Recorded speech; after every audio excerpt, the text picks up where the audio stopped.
messieurs, bonsoir. Merci d'avoir choisi RTI 1 à la une de ce 20h. Le Premier ministre Patrick Achi visite un jardin botanique dans le sud de la Chine, en marge du forum Boao pour l'Asie. Ce centre, en partenariat avec le CNRA, développe des espèces végétales de nouvelle génération, notamment un cacao aux propriétés spécifiques. Des échanges entre les deux pays sont envisagés. Le palmier à huile possède une richesse en nutriments. Il est également utilisé dans la médecine traditionnelle. Et bien, pour promouvoir tous ces atouts, la journée du planteur est initiée. Le ministre d'État, Kobena Kwasi Ayumani, vient de lancer la 5e édition à Abidjan. 100 lauréats seront récompensés au mois d'août prochain. Le ministre de la Réconciliation et de la Cohésion nationale était en tournée d'information et de sensibilisation dans la région de Beke. Guadio Conan Bertin appelle à l'implication de tous pour le succès de la journée nationale de la paix le 15 novembre prochain à Boaké. Il y a changement au Burkina Faso à la tête des forces armées nationales. Le colonel-major Célestin Simporé est le nouveau chef d'état-major général des armées. Il était jusque-là chef d'état-major adjoint. Il a été nommé par le capitaine Ibrahim Traoré, président de la transition. Et soyez les bienvenus sur RTI 1. Son nom rime avec le 6e A ivoirien. Diallo Tikwaye Vincent est dramaturge, metteur en scène, comédien. Et cela fait plus de 40 ans qu'il parcourt les planches à travers le monde pour communiquer aux autres sa passion, à savoir le théâtre. Le directeur fondateur de la troupe Le Soleil de Cocody et auteur de plusieurs pièces dont L'Impossible Voisinage se prépare à célébrer sa longévité sur les planches. Son ambition est clairement affiché, redonner au théâtre ivoirien ses lettres de noblesse. Diallo Tikwaye Vincent est notre invité de la page culture et avec lui, on parlera ce soir du théâtre qui a été célébré le 27 mars dernier à travers le monde. Bonsoir. Oui, bonsoir. Diallo Tikwaye Vincent, c'est un plaisir. Appelez-moi le King maintenant. Ah oui, puisque vous comptabilisez 40 ans de carrière, c'est pas rien. Oui, voilà, c'est le King. Je suis le King du théâtre ivoirien. Ce n'est pas moi qui l'ai dit, ce sont les acteurs qui l'ont dit. Et celui qui l'a dit s'appelle David Johnson. Et justement, cela fait 40 ans, plus de 40 ans, oui, que vous parcourez les planches pour distiller au monde votre savoir-faire, cette passion qui vous dévore, le théâtre. Dites-nous, comment expliquez-vous cette longévité, sinon cette résistance au temps, au poids de l'âge? Il y a deux choses. Il y a la passion et l'amour du métier qu'on a, la passion de pratiquer ce métier, et puis l'amour de servir son pays avec son métier qu'on fait. Donc, j'ai choisi le théâtre pour servir mon pays. Pendant 40 ans, je l'ai fait. Je l'ai fait avec des spectateurs qui sont déplacés, qui ont abandonné leur famille et qui sont venus me soutenir. Après 40 ans, il faut faire un bilan. Et ce soir, on va faire ce bilan. Exactement. Et justement, la passion du théâtre, comme je l'ai dit, elle vous dévore. On va se retrouver dans une trentaine de minutes et en parler dans la page culture. À tout à l'heure. Diallo Tikwaye Vincent, The King. Oui, le King. À tout à l'heure. Je reviens. On va faire le bilan et on va parler de vos célébrations et des 40 ans. Restez pour le moment avec nous. On va se rendre ensemble en Chine où le Premier ministre Patrick Achi a visité un jardin botanique. C'est dans le sud du pays et cette activité est menée en marge du forum Boao pour l'Asie où il conduisait la délégation ivoirienne. Et dans ce jardin chinois, vous allez le voir, il a cultivé des espèces végétales de nouvelle génération, notamment un cacao aux propriétés spécifiques et des échanges de compétences entre les deux pays, la Côte d'Ivoire et la Chine, sont envisagés. Jean-Luc Bambo, Adama Kéré sont nos envoyés spéciaux en Chine. C'est sous une pluie battante que le Premier ministre Patrick Achi a parcouru les sentiers du jardin botanique de Xinglong. Placé sous la coupole de l'Académie chinoise des sciences agricoles tropicales, ce jardin développe des variétés de cultures avant-gardistes comme ses plants de cacaoyers. Patrick Achi, Premier ministre du pays leader mondial de la production de cacao, est venu faire l'expérience de ce cacao chinois. Nous venons en particulier de voir des champs expérimentaux de café et de cacao. Sur le cacao, nous avons vu des espèces qu'ils appellent des espèces de 4e génération qui n'existent pour l'instant nulle part au monde, qui vont sortir des labos de recherche pour être dans des sites de plantation pilotes dans la perspective d'approvisionner le marché chinois et éventuellement le marché extérieur. Fondé en 1957, le jardin botanique couvre une superficie d'environ 42 hectares et possède plus de 1200 espèces végétales. en partenariat avec plusieurs instituts de recherche à travers le monde, dont le CNRA en Côte d'Ivoire. Ils ont déjà signé des accords avec le CNRA pour pouvoir faire des échanges sur ces différentes variétés-là, afin de faire profiter également à notre pays du résultat de ces recherches et de voir dans quelle mesure nous pourrions ensemble procéder à la transformation et à la commercialisation de ces nouveaux produits sur le marché international. Le Premier ministre a effectué une autre visite de terrain. Cette exploitation risicole, toujours dans la province de Hainan, au sud de la Chine. 80 hectares réalisés au moyen de techniques culturales modernes comme le sémi ou l'épandage d'engrais par drone. On s'intéresse aussi au palmier à huile qui possède une richesse immense en nutriments. Il est également utilisé dans la médecine traditionnelle et c'est pour promouvoir tous ses atouts et encourager les planteurs qu'un événement est initié. Il s'agit de la journée du planteur réconfigurée en 2017 sous le concept l'As de la palme. Le ministre d'État, Kobena Kwasi Adjumani, vient de lancer justement la 5e édition à Abidjan. 100 lauréats seront récompensés cette année. Walter Amadou Ouattara. Les enjeux de l'agroforesterie dans la démarche vers la souveraineté alimentaire en Côte d'Ivoire, c'est le thème de la 5e édition de l'As de la Palme. Initiée par Palmici, filiale de Stifka en 2016, sous la dénomination Journée du planteur. La journée du planteur Palmici se présente pour nous comme un moyen de valoriser à la fois nos planteurs ainsi que les acteurs du secteur du palmier à huile. Cette journée est aussi un outil de sensibilisation et d'incitation à s'inscrire dans une démarche d'agriculture durable et à encourager la jeunesse à revenir dans ce noble métier. 100 lauréats, dont des planteurs, des sociétés coopératives, des intermédiaires d'achat et des transporteurs seront récompensés. Le développement de la filière palmier à huile en Côte d'Ivoire repose sur plus de 50 000 planteurs de palmier à huile. Cette agriculture génère plus de 50 milliards de francs CFA de revenus annuels perçus par les planteurs, chers parents. Le président de la République, son Excellence M. Alassane Ouattara, voit vos peines et les difficultés que vous éprouvez au quotidien dans l'exécution de votre activité. Et il n'y est pas insensible.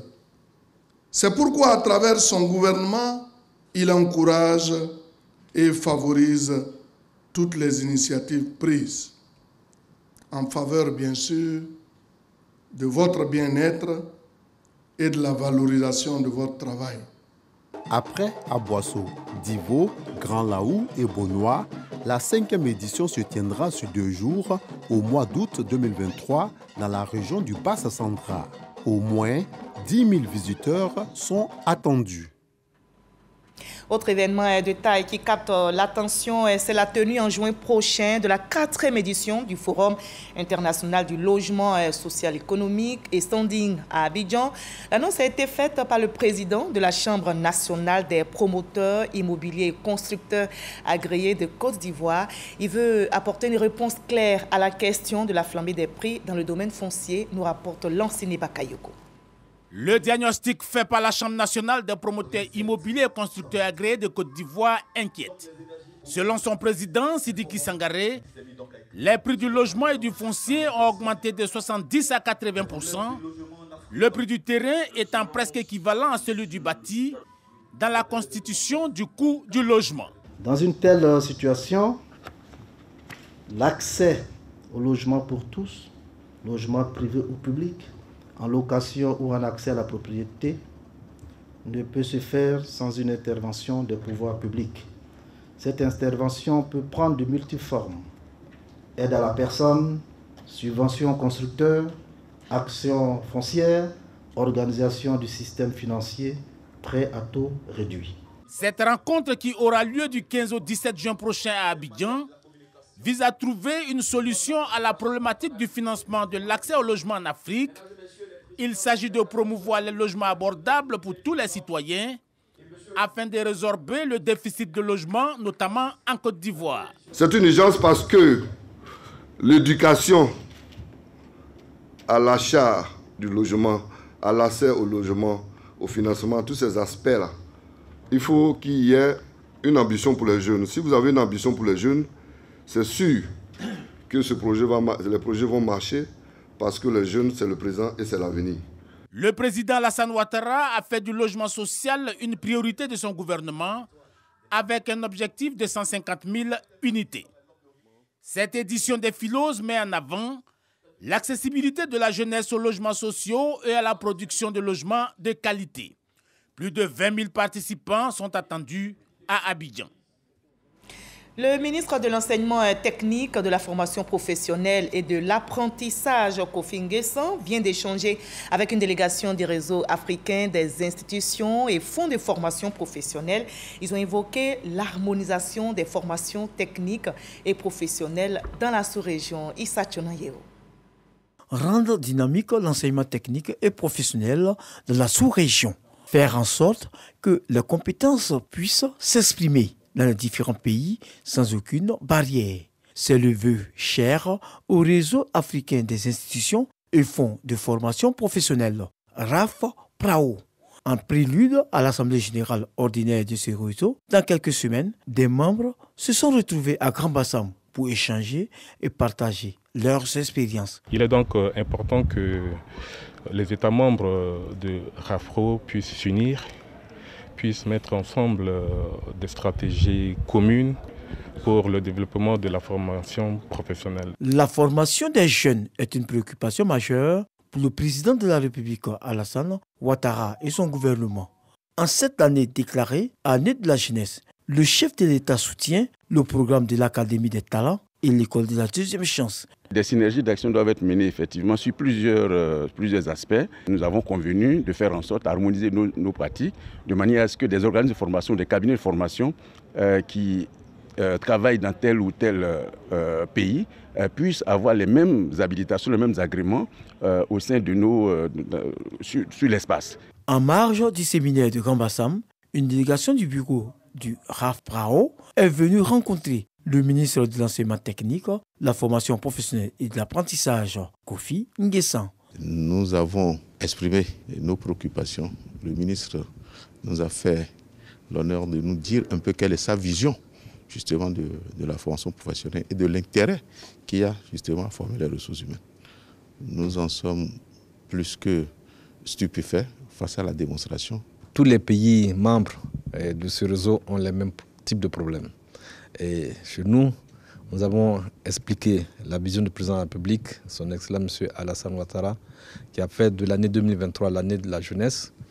Mais dans le fond, c'est que les structures en charge de former et d'insérer professionnellement les jeunes travaillent en concertation, unissent leurs efforts et fassent en sorte que les jeunes aujourd'hui soient formés dans de bonnes conditions et soient insérés de façon durable en activité. Les membres du RAF PRAO ont pris l'engagement d'œuvrer pour une collaboration mutuelle afin de garantir un enseignement technique et professionnel de qualité pour les jeunes de la sous-région.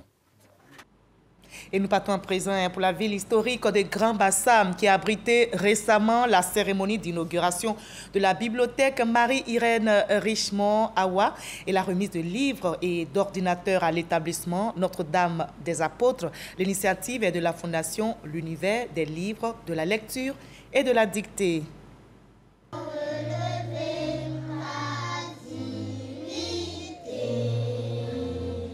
C'est dans la joie que les 33 élèves venus des différentes écoles de la ville historique de Grand Bassam reçoivent leur prix. Ces prix obtenus au championnat national de lecture, dictée et littérature sont composés de trophées, de médailles, de kits scolaires et de livres. L'initiative est de la Fondation L'Univers des livres, de la lecture et de la dictée. C'est grâce à la générosité que nous avons ce privilège d'avoir cette bibliothèque au sein de notre agréable établissement. Sans la lecture, nous sommes comme un être sans mémoire. La bibliothèque Marie-Irène Richemont Awa a été inaugurée. Cet outil éducatif vient contribuer à la formation des enfants et accompagner les plus jeunes à la maîtrise de la langue française. Appliquez-vous à bien travailler au-delà de ce que l'on vous demande. Lisez. Les avantages de la lecture sont nombreux. La lecture nous permet d'être transportés de notre propre monde à un autre, entre les pages d'un livre, on peut s'immerger dans une autre époque et une autre culture. Après Bassam, nous allons poursuivre la mise en œuvre de notre plan d'action. 4 autres bibliothèques seront installées. La 3e cantine sera inaugurée. Nous rendrons visite à l'école des sourds. Nous passerons à la mise en œuvre du programme 10 000 lumières qui consiste à donner la lumière à des femmes en milieu rural. Ce don du Rotary Club est composé de meubles, de manuels scolaires et d'un ordinateur de dernière génération. Le Rotary Club Abidjan-Biétry entend poursuivre d'autres actions en vue de promouvoir la lecture auprès des élèves. Coût global de ce don, 10 millions de francs CFA. Reportage réalisé pour vous par Ami Diarasouba et Didier Nguessan. Croyez en vos rêves et réalisez vos exploits. C'est autour de ce thème que la grande chancellerie de l'Ordre national a initié la première édition des week-ends du mérite et de l'excellence. Pour cette première édition, notez que la pilote de ligne de la compagnie Air Côte d'Ivoire, Aya Gertrude Conan, a servi de source d'inspiration aux jeunes. Seulement Doni Songui, Lansene Bakayoko. Convaincu et déterminé que la promotion de l'énergie et du talent des jeunes est une chance pour la Côte d'Ivoire, la grande chancellerie de l'Ordre national a décidé de mettre en place un dispositif d'accompagnement des jeunes élèves à travers une nouvelle initiative. En nous inscrivant dans la vision du président de la République qui ambitionne de faire de la Côte d'Ivoire un pays émergent à travers les efforts de ses filles et de ses fils, nous avons bien voulu mettre en place ce programme dénommé les week-ends du mérite et de l'excellence. Il s'agit de célébrer cette frange importante de la population ivoirienne. Institué par la grande chancellerie de l'Ordre national, les week-ends du mérite et de l'excellence est une lucarne qui permet aux plus jeunes de bénéficier des expériences réussies de leurs aînés. La détermination, la persévérance, la foi, ce sont les valeurs qu'on doit s'approprier dans la vie pour avancer. Il ne faut pas baisser les bras dès le premier obstacle. Les jeunes Ivoiriens l'ont compris.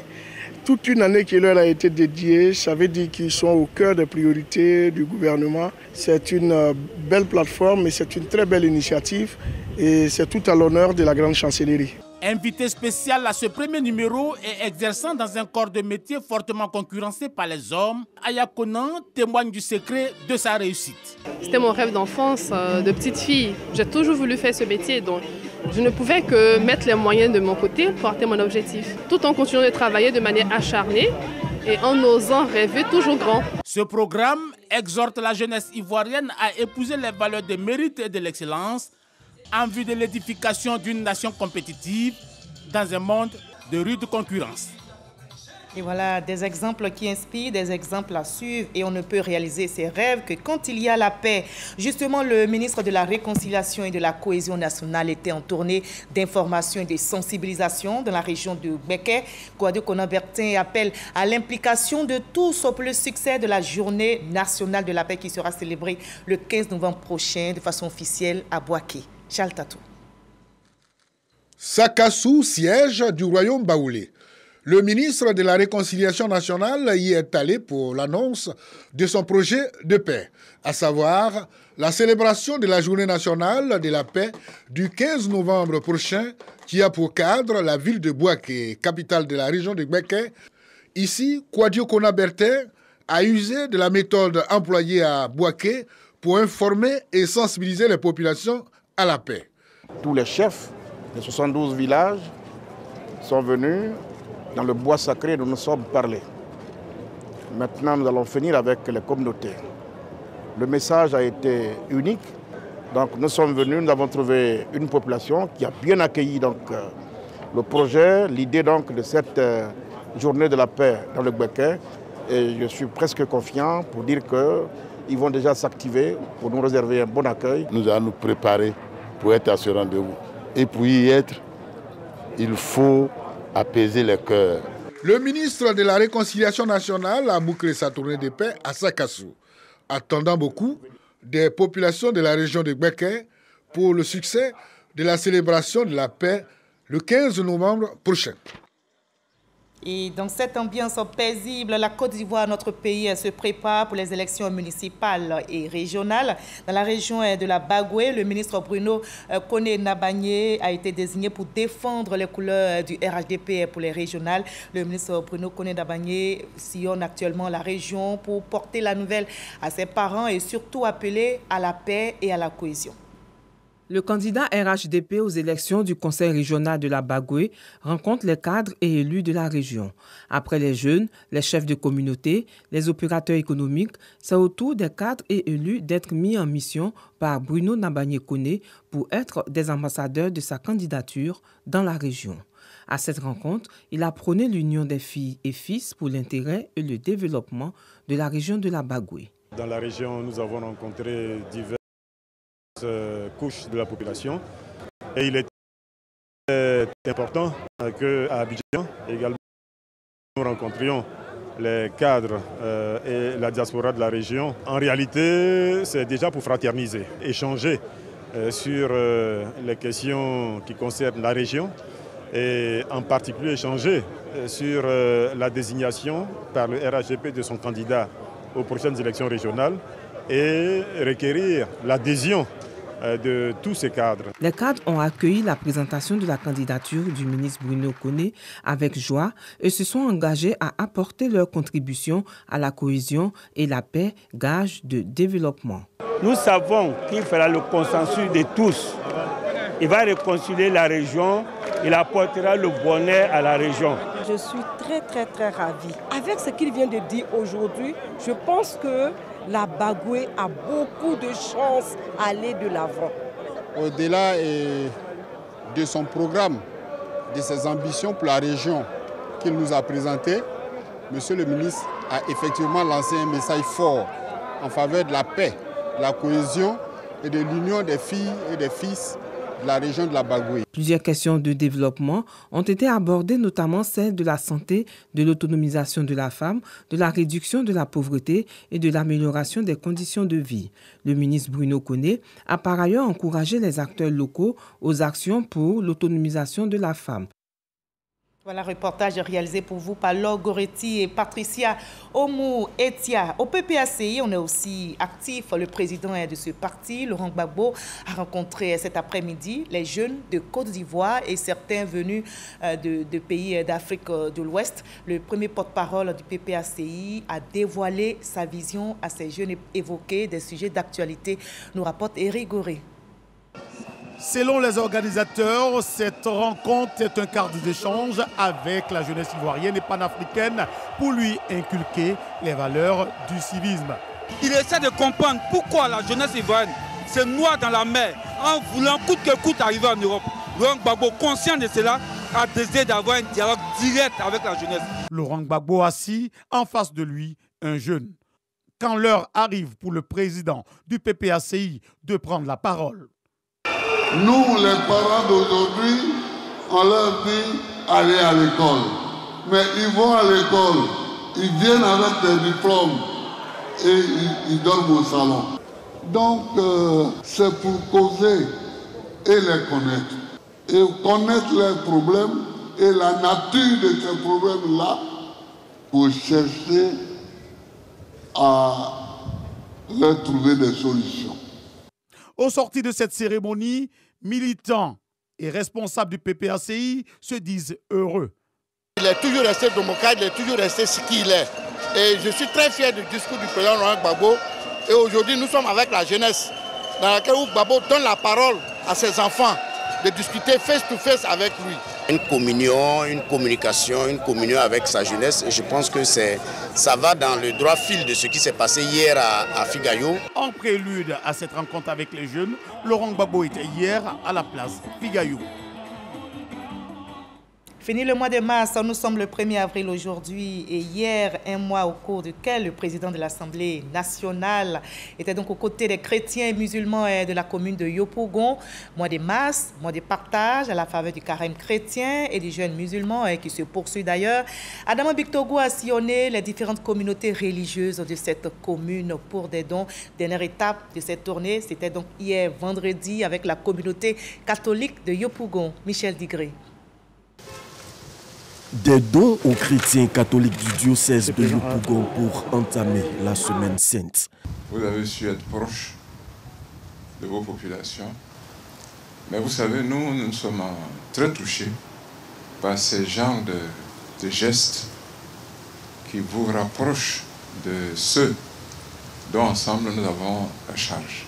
La chaîne de solidarité religieuse se poursuit ici avec la communauté musulmane de Yopougon en ce début du mois de jeûne. Voici tous ces présents qui sont là. C'est pour nous. Donc on lui dit merci. Merci de tous ces bienfaits. Avec les chrétiens célestes de Yopougon, l'on a eu droit à une communion fraternelle avec comme message essentiel la cohésion sociale. Monsieur le Président de l'Assemblée nationale, nous voulons consolider cette réconciliation avec vous. Je dis bien avec vous. Grâce à votre soutien, votre lobbying constant auprès des hauts dignitaires de notre Église, afin que de Yopougon jaillissent les lueurs de réconciliation, de paix. Ces différentes tournées d'Adama Bictogo dans les églises et mosquées de Yopougon visent à consolider les acquis de la coexistence pacifique entre les confessions religieuses de cette commune. La richesse du vivre ensemble, c'est de pouvoir rassembler des diversités religieuses, ethniques, régionales, pour un seul objectif, qu'on partage tous, l'amour de notre patrie, la Côte d'Ivoire. Yopougon, fer de lance de la réconciliation nationale au nom de l'amour pour la Côte d'Ivoire, c'est le bail scellé entre Adama Bictogo et les différentes confessions religieuses de Yopougon. Voilà, il y a la paix en Côte d'Ivoire. Musulmans et chrétiens partagent donc l'amour et la paix. La traditionnelle rupture collective de jeunes de la communauté musulmane de la RTI s'est tenue hier vendredi. Et comme à l'accoutumée, la communauté musulmane avait à ses côtés les fidèles chrétiens catholiques. Et ensemble, ils ont communié dans une atmosphère fraternelle, nous rapporte Khalil Demandé, Patricia Omouetia. Le stade de la haute fréquence de la radiodiffusion télévision ivoirienne RTI sous un air de convivialité et de partage. À l'occasion du 9e jour de Ramadan, la communauté musulmane des agents de la RTI, Komiarsi, et celle des chrétiens catholiques communient en toute fraternité. Un rendez-vous de partage qui témoigne de l'harmonie et du vivre ensemble qui règne au sein de la RTI. C'est tout un réel plaisir d'être ici avec nos frères musulmans. Quand nous sommes ensemble ici à la RTI, que nous marchons avec nos frères musulmans, et on ne peut pas faire la différence entre un musulman et chrétien. Comme le prône le président de la République, il faut qu'il y ait l'entente. C'est avec ça qu'on pourra construire une Côte d'Ivoire nouvelle. Cette année, le carême chrétien coïncide avec le jeûne musulman. Loin d'être fortuit, ce moment de spiritualité partagée sonne ici comme un appel à plus de générosité et d'entraide entre les deux communautés. Il importe de multiplier les actions de générosité et de bonté. Nous devons partager. Nous devons être solidaires, nous devons nous entraider, nous devons nous aimer sincèrement. Je voudrais nous engager tous à aller dans ce sens, le sens de l'amour les uns pour les autres, le sens de la générosité et du partage, le sens de la fraternité vraie. Bonne suite des Ramadans, bonne cohésion dans notre entreprise et dans le pays. Invité à cette 4e édition de la rupture collective de jeunes de la Komiarsi, le président du COSIM, par l'entremise de son directeur de cabinet, a exhorté les agents de la RTI à cohabiter en bonne intelligence pour le succès de l'entreprise. Le COSIM a aussi fait don d'une 50aine de livres saints. Des prières pour la stabilité et la paix ont couronné les festivités. Voilà pour les nouvelles à l'étranger. Notez qu'il y a changement au Burkina Faso à la tête des forces armées nationales. Le capitaine Ibrahim Traoré, président de la transition, a donc procédé à de nouvelles nominations. Et c'est le colonel-major Célestin Saint-Poré qui devient le nouveau chef d'état-major général des armées. Il était jusque-là chef d'état-major adjoint. Il remplace le colonel-major David Cabré. Il faut noter que le nouveau chef d'état-major général Célestin Saint-Poré est celui qui a présidé les assises nationales d'octobre 2022 et qui avait désigné le capitaine Traoré comme président de la transition juste après le putsch de septembre. Et nous sommes samedi, place à l'instant culture de ce 20h.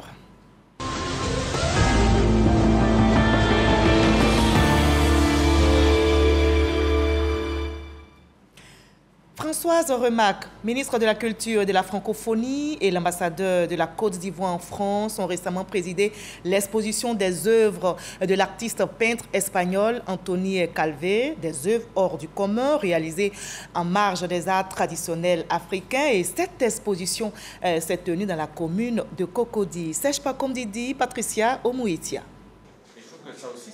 Après la ville de Venise, Abidjan abrite l'exposition des œuvres de feu Antoni Calvé, artiste, peintre, sculpteur, graveur espagnol, décédé en France, son pays d'accueil. Des membres de la famille de l'artiste présentent l'œuvre du grand maître espagnol.